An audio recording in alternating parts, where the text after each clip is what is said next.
ಯಾಕೆ ಇವತ್ತು ಕೇಳ್ತಾರೆ, ಮಂತ್ರಿ ಯಾಕೆ ರಾಜೀನಾಮೆ ಕೊಡಬೇಕಂತ ಕೇಳ್ತಾರೆ. ಮಂತ್ರಿ ಯಾಕೆ ರಾಜೀನಾಮೆ ಕೊಡಬೇಕಂತ ಹೇಳಿದರೆ, ನೀವು ಇವತ್ತು ಪ್ರತಿಪಕ್ಷದಲ್ಲಿದ್ದಾಗ KJ ಜಾರ್ಜ್ ರಾಜೀನಾಮೆ ಯಾಕೆ ಕೇಳಿದ್ದೀರಿ? ಯಾವ ಹಂತದಲ್ಲಿ ನೀವು ಕೇಳಲಿಕ್ಕೆ ಹೋದ್ರಿ? ನಮ್ಮ ಬೆಳ್ಳಾರಿ ಶಾಸಕ ನಾಗೇಂದ್ರ ರಾಜೀನಾಮೆ ಯಾಕೆ ಕೇಳಿದ್ದೀರಿ? ಯಾಕೆ ರಾಜೀನಾಮೆ ಕೊಟ್ಟಿದ್ದಾರೆ? ಇಲಾಖೆ ಹೆಚ್ಚು ಕಮ್ಮಿ ಆಗಿತ್ತು, ನೈತಿಕ ಆದಲ್ಲಿ ನಾವು ಅವತ್ತು ರಾಜೀನಾಮೆ ಕೊಟ್ಟಿದ್ದಾರೆ ಅವರು.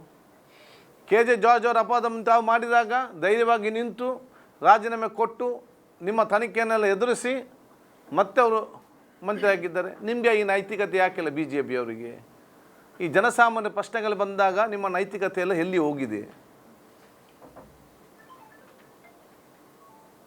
ವಿದ್ಯಾರ್ಥಿಗಳು ಅವರ ಒಂದು ವಯಸ್ಸಿನಲ್ಲಿ ಬಂದು ಏನೋ ಒಂದು ಬೇಡಿಕೆ ಇರ್ತಾರೆ ಜಂತರ್ ಮಂತರ್ನಲ್ಲಿ, ನೀವು ಅವರನ್ನು ಆ ರೀತಿ ಲಾಠಿಯಲ್ಲಿ ಹೊಡೆದು ಬರೆದು ನೀವು ಆ ವಿದ್ಯಾರ್ಥಿಗಳ ಆ ಗಾಯದ ಮೇಲೆ ಮತ್ತೆ ಮತ್ತೆ ನೀವು ಬರೆ ಮಾಡ್ತಿಕೊಳ್ತೀರಲ್ಲ, ಇದನ್ನು ಈ ದೇಶದ ಯಾವ ತಾಯಂದಿರು ಕೂಡ, ಯಾವ ಯುವಕರು ಕೂಡ, ಯಾವ ಸ್ಟೂಡೆಂಟು ಕೂಡ ಇದನ್ನು ಸಹಿಸಲಿಕ್ಕೆ ಸಾಧ್ಯವಿಲ್ಲ.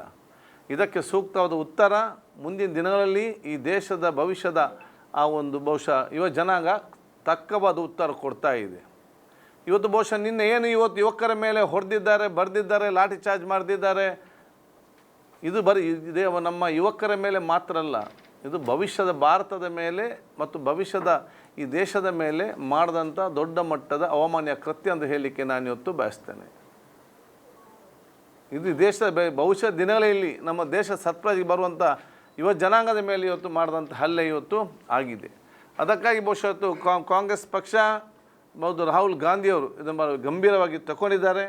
ಬಹುಶಃ ಈ ಹೋರಾಟ ಇವತ್ತು ಜಿಲ್ಲಾ ಮಟ್ಟ ತಾಲೂಕು ಮಟ್ಟ ಕೂಡ ಇವತ್ತು ಮುಂದುವರಿತದೆ. ತತ್ಕ್ಷಣವೇ ಇವತ್ತು ಸಂಬಂಧಪಟ್ಟಂಥ ಮಂತ್ರಿ ರಾಜೀನಾಮೆ ಕೊಡಲೇಬೇಕು. ತೀರಿ ಹೋದಂತಹ ಆ ಒಂದು ವಿದ್ಯಾರ್ಥಿನಿಗೆ ಕುಟುಂಬಕ್ಕೆ ಪರಿಹಾರ ಕೊಡೋ ವಿಚಾರ ಇವತ್ತು ಆಗಬೇಕು. ತದನಂತರ ಬಹುಶಃ ನಾವೀಗ ಈ ನೀಟ್ ಎಲ್ಲಿ ಪ್ರಾರಂಭ ಆಯಿತು? ಇದು ಕರ್ನಾಟಕದಲ್ಲಿ ಕಾಂಗ್ರೆಸ್ ಸರ್ಕಾರದ ಮುಖ್ಯಮಂತ್ರಿ ಆಗಿದ್ದಂಥ ವೀರಪ್ಪ ಮೊಯ್ಲಿಯವರು ಬಹುಶಃ ಇದನ್ನು ದೇಶದಲ್ಲೇ ಪ್ರಪ್ರಥಮ ಬಾರಿಗೆ ಜಾರಿಗೆ ತಂದರು. ಏನಾದರೂ ಹೆಚ್ಚು ಕಮ್ಮಿ ಆಗಬೇಕಾದ್ರೆ ಪ್ರಪ್ರಥಮವಾಗಿ ಕಾನೂನು ಮಾಡುವಾಗ ಅಷ್ಟು ಕಷ್ಟ ಇದೆ, ಆಗ ಏನಾದರೂ ಆಗಬೇಕಿತ್ತು.